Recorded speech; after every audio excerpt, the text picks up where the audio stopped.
Bien, donc on va faire cet exercice 11.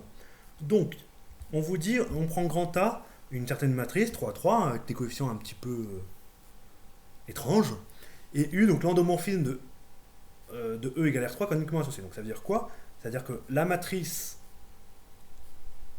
dans la base B canonique de U, c'est justement égal à A, avec B la base canonique de R3.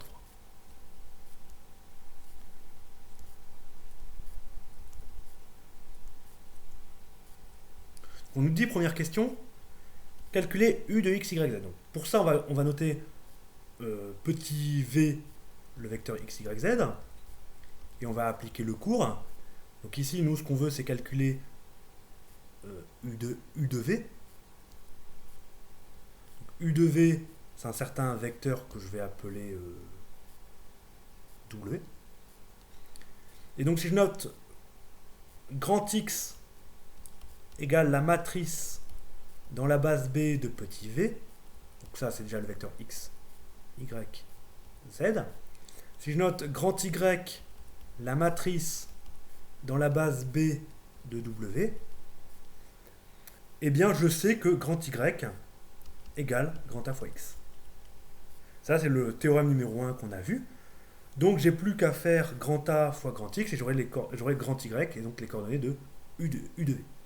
C'est-à-dire U de X, Y, Z. Et donc, quand je fais mon produit matriciel, donc je recopie la matrice grand A, 0, 2, moins 1, 3, moins 2, 0, moins 2, moins 2, 2, 1, fois x, y, z. Puis maintenant, j'ai plus qu'à dire ce que vaut le résultat. Donc ça me fait 2y moins z, 3x moins 2y, et moins 2x. Alors, excusez-moi, c'est un produit en... Hop, je suis allé trop vite. Ça me fait une matrice colonne. Donc la première coordonnée, c'est 2y moins z. Après, j'ai 3x moins 2y moins 2x plus 2y plus z. Et donc, mon vecteur u de v, donc u de x, y, z, c'est ce que je cherche à calculer, et bien c'est un vecteur dont les coordonnées dans la base canonique, c'est ça. Donc c'est ce vecteur-là fois E1, plus ce vecteur-là fois E2, plus ce vecteur-là fois E3. Autrement dit, ça fait 2y moins z, 3x moins 2y, moins 2x, plus 2y, plus z. Alors quand on a l'habitude, on n'est pas obligé d'écrire tout ça. On fait directement grand A fois grand X, on calcule tout ça et on n'est pas... Enfin, vous voyez, tout ceci, finalement, ça c'est... Là, je vous l'ai expliqué, je vous l'ai mis là pour vous détailler. Mais après, quand on a l'habitude d'utiliser ce théorème-là, on calcule directement grand A fois grand X et on donne directement le résultat. Parce qu'ici, on sait qu'on va avoir les coordonnées du vecteur que je regarde, justement, dans la base canonique. Et ici, la base canonique, c'est la base de R3 qu'on connaît. Voilà, donc là, j'ai l'expression de U. Très bien. Alors, on me dit, trouver une base du noyau de U moins identité, noyau de U moins 2 identité, puis une je vais prendre, donc avant de trouver des bases, je vais essayer de voir ce qu'il y a dans le noyau. Donc je vais prendre un vecteur x, y, z quelconque, et puis je vais voir à quelles conditions il est, par exemple, dans le premier noyau. Soit x, y, z appartenant à R3, et puis évidemment je vais raisonner par équivalence, je vais dire ce que ça veut dire qu'il appartient à ce noyau-là, en raisonnant par équivalence. Donc, ce vecteur-là appartient au noyau, alors attention, c'est pas le noyau de U, c'est le noyau de U moins identité de E. Donc ça équivalent à dire que U moins identité de E appliqué à x, y, z au 0. Et puis ça, je peux le calculer en disant que c'est U de x, y, z moins identité de E prime x, y. Donc c'est U de x, y, z moins x, y, z. Alors évidemment, le 0, c'est le vecteur nul de R3. Donc je peux remplacer U par sa valeur. 2y moins z. Donc ça, c'est l'application identité pris au vecteur x, y, z. Donc 2x moins z. Puis je peux directement Non, on le fera après. 3x moins 2y, virgule 2x plus 2y plus z. Et puis maintenant, ce que je fais, c'est moins x, y, z. Donc, moins x, y, z égale... Alors, ça, c'est le vecteur nul de R3. On peut le mettre plutôt avant. Et donc, quand je fais ça, je me retrouve avec 2y moins z moins x, pour la première coordonnée.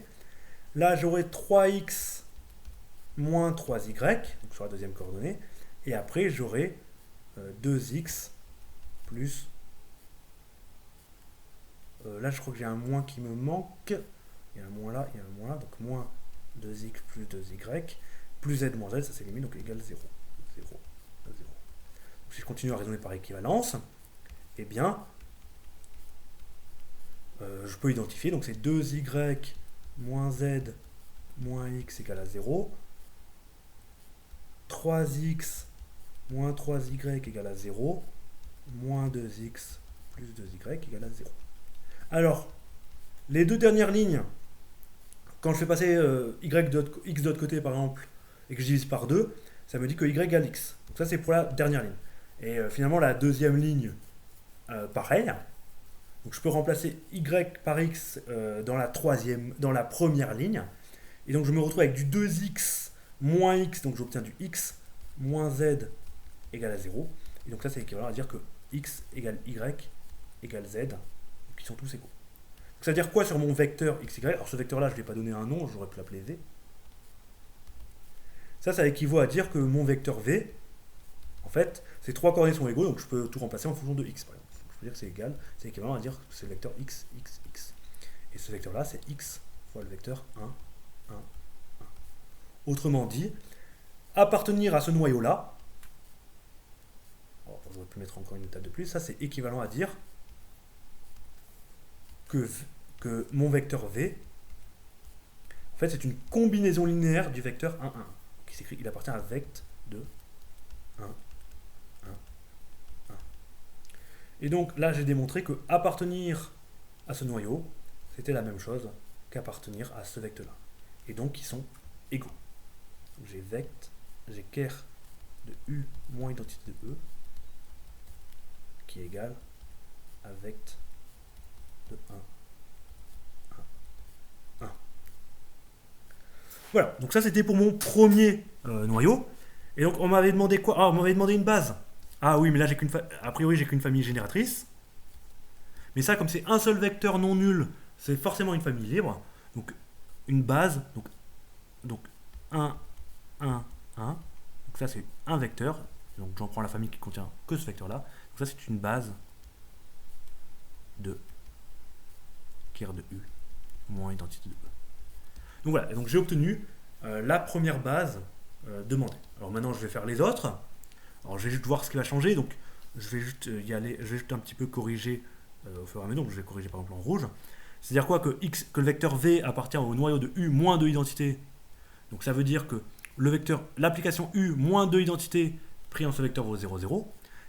Ici je développe, donc on a U du vecteur moins 2 fois l'identité appliquée à ce vecteur, donc comme si nous mettions ici de rapport 2, ici il y a du 2. Et donc ici quand je rentre le 2, ça me fait moins 2x, 2y, 2z, le tout égal à 0.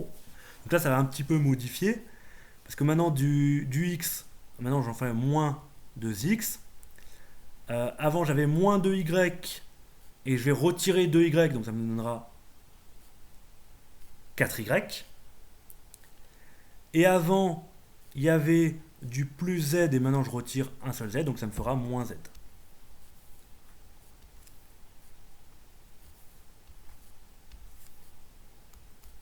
Alors je vérifie un petit peu au fur et à mesure que je ne me suis pas planté dans mes calculs, parce que sinon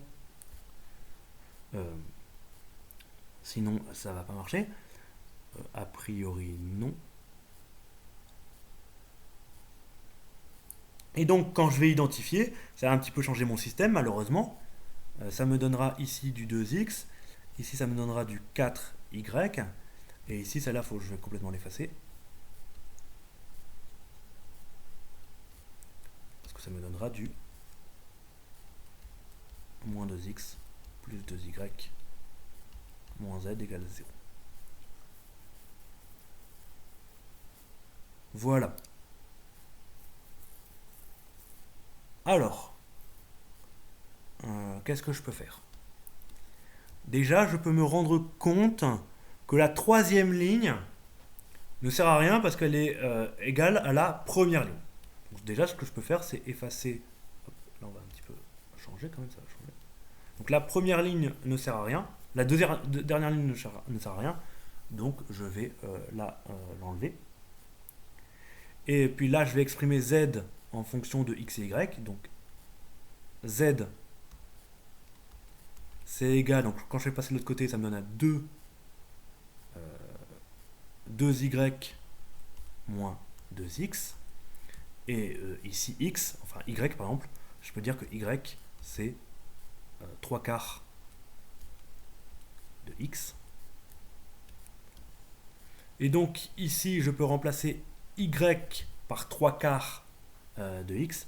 Donc ici j'aurai du z, en fait il vaudra 3 demi de x moins de x. Autrement dit, si je ne me suis pas trompé, moins 1 demi de x. Il faut vérifier au fur et à mesure parce que si jamais, quand on se plante, malheureusement, après, ça fait mal.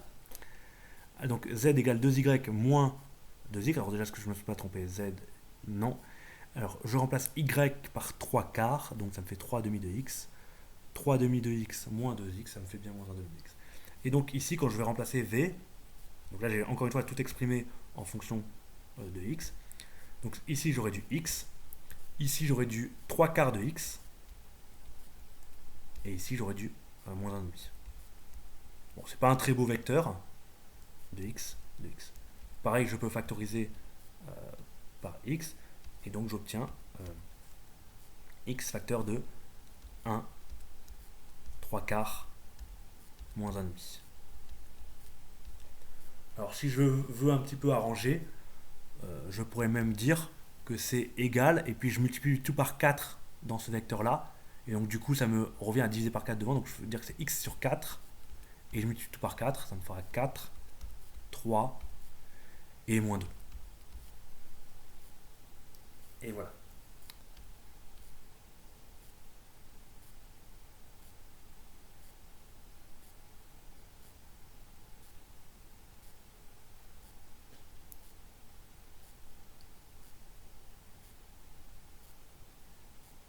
Bien, alors du coup, si je ne me suis pas trompé, et bien du coup ça veut dire que x, il appartient à vect de 4, 3, moins 2.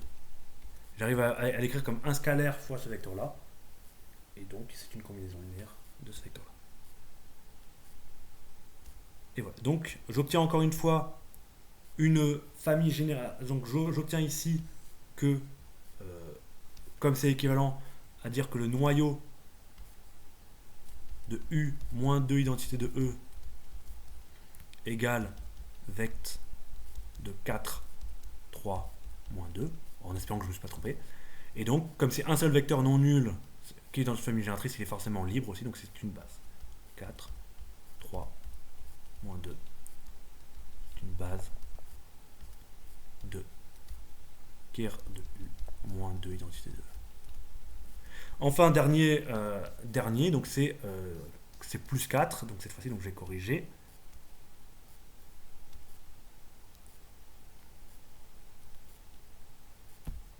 Plus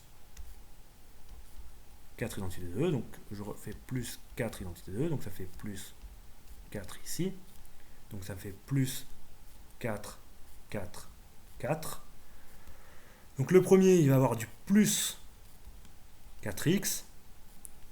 Le deuxième, il va avoir du plus 4y, mais avant, il en avait déjà moins 2. Donc, il va en avoir maintenant 2y. Et le dernier, avant, il avait du plus z, et donc maintenant, comme je rajoute 4z, il y aura du 5z.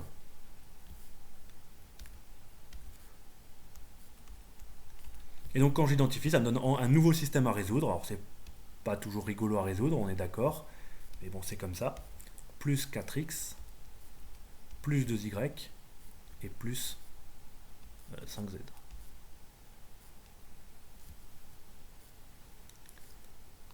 Alors, du coup, je peux toujours... euh, alors là, c'est du 5Y, 5Z. Alors, normalement,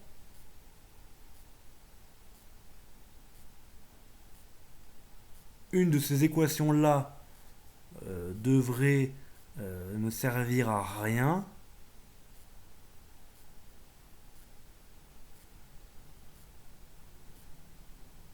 Mais je vois pas trop laquelle. Alors, ce qu'on va faire, c'est que du coup, je vais exprimer y en fonction de x. Donc y c'est égal à 3 demi de x. Et puis je peux remplacer y par sa valeur là-dedans. Donc ici, ça me donnera du... quand je multiplierai y par 2, donc ça me donnera du 3x avec du 7x. Donc j'aurai z égale 7x. Et donc dans la dernière, quand je remplace y par 3 demi y par 3 demi, donc ici j'ai du 3x, donc ici j'obtiens x, j'obtiens 5z égale moins 2x. Et du coup je pense qu'il y a un problème, il y a une erreur.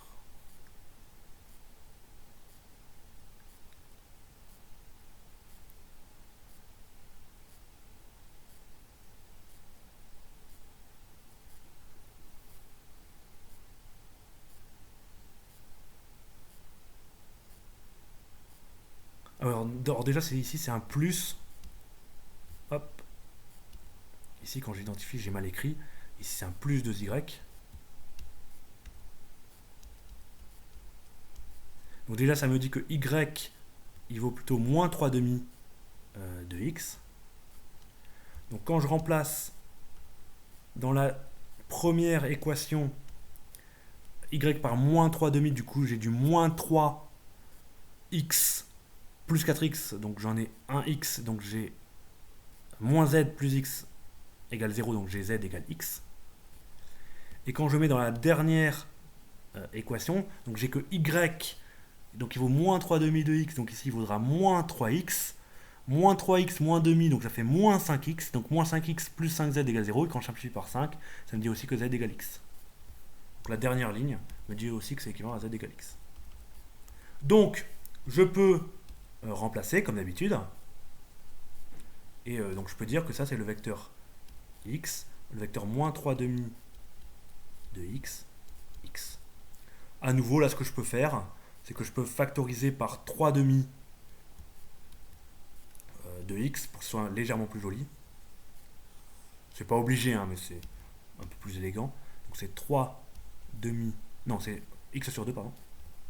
Si je factorise par x sur 2. En premier vecteur, du coup, je mets 2. En deuxième, je mets moins 3. Et en deuxième, je mets 2. Comme ça, en remultipliant ça. Et donc c'est équivalent à dire que x est une combinaison linéaire du vecteur 2, moins 3 et 2. Et donc le dernier, du coup, j'ai bien trouvé que ker de u plus 4 identités de E était égal à vect par double équivalence, ou par double implication, qu'en fait que j'ai quand je raisonne par équivalence. C'est pour ça que je raisonne toujours par équivalence, pour pas avoir à refaire les choses. Donc j'obtiens le vecteur 2, moins 3, 2.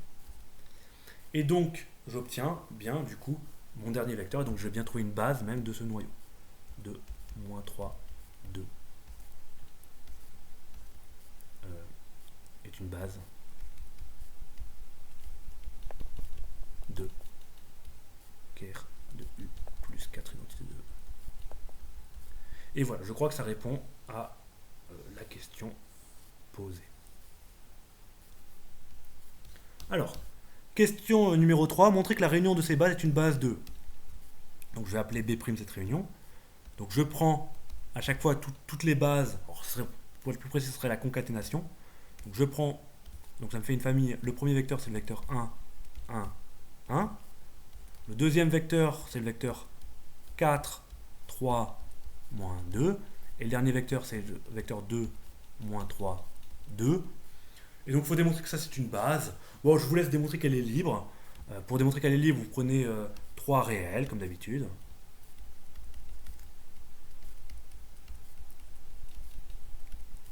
Vous supposez que la combinaison linéaire donne le vecteur nul.